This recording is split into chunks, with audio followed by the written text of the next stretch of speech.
Hey, Equus here. Just gonna give my quick first impressions on the new Gauntlet. I'm just gonna be about swallowing the microphone on this because I have COVID at the moment and my voice is dead. But my first impression is this is going to be an incredibly rippy Gauntlet. This is way more difficult than what has been offered before, in my opinion. Um, so what they've said is they've added this modifier plus 100% increased monster damage, and it replaced 20% increased monster damage and extra damages, physical extra damages, fire, cold, and lightning. The thing is, the physical damage is extra fire, cold, and lightning, which used to be 30% each. It isn't like it's 90% increased. It's because it's affected by your cold, fire, and lightning resistance, so you only end up taking about 22.5% total increased damage from that. So it used to be like in the worst case scenario, you get hit by a big fizz hit, which has 20% increased and then 22.5% increased, essentially through the extra as elemental, only come out to about 42%, 42.5% increased damage. And we're up to 100 now. And I remember on the old mods running into like Act 4 Doedria and getting one shot by the multi-proj there at 2100 life with full fortify stacks. And I'm just thinking, what am I gonna do when it's 60% more damage or 60% increased damage even from that? This is gonna be a very rippy Gauntlet, I think. Gauntlet's absolutely my favorite Poe event. I'm definitely gonna play it. And I'll have some more videos coming up about I think what I'm going to strategize for that. My first thought is it will probably what I'm going to back is the Wave of Conviction Chieftain, just because it's so simple to gear, and I'll come up with the tankiest possible tree essentially for it because I think that's what's called for. It's interesting to me that the event mod is 100% only on unique monster life. In the past, there's always been flat life mods for the monsters. I believe we've never had a gauntlet where it was just uniques, which means that you're not going to need quite as much damage as you've needed in the past. Obviously, there's basically no builds in Gauntlet that prioritize damage over survivability because you need it, but this means that you can invest a little bit more into defenses even than before, assuming you even have space to do so on your tree. At least just to get through maps, not, you're still going to need it for fighting the unique monsters. Um, I know there's some god gamers out there.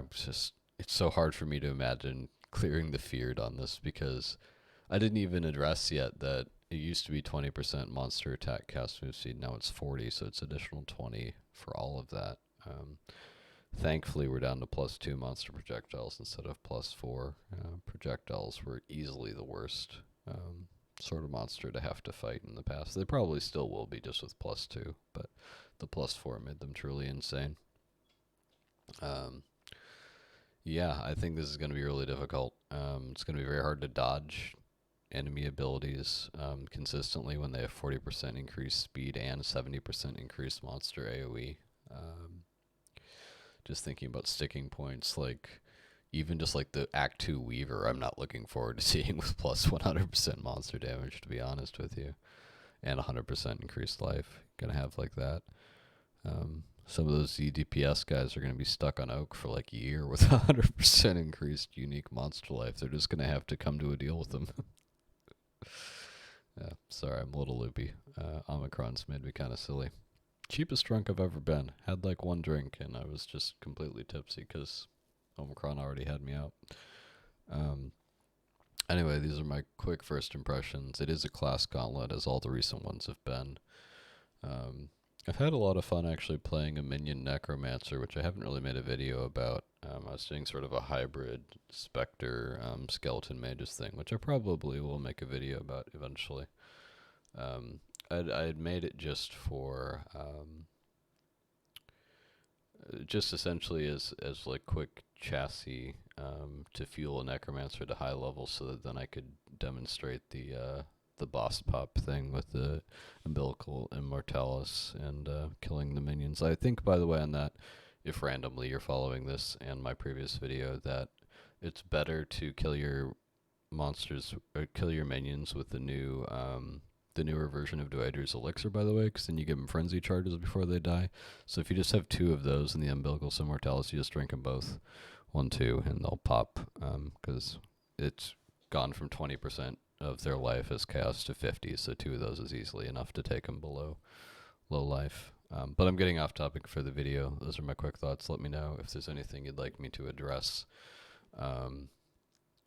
I was thinking I was going to have a few videos out for various classes for the Gauntlet. I sort of have less faith in a couple of the builds now that I see these mods, because one of them was a minion one, and I just don't see minions staying alive very long against these mods, even with a lot of defense.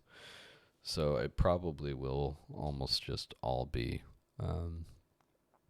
just like self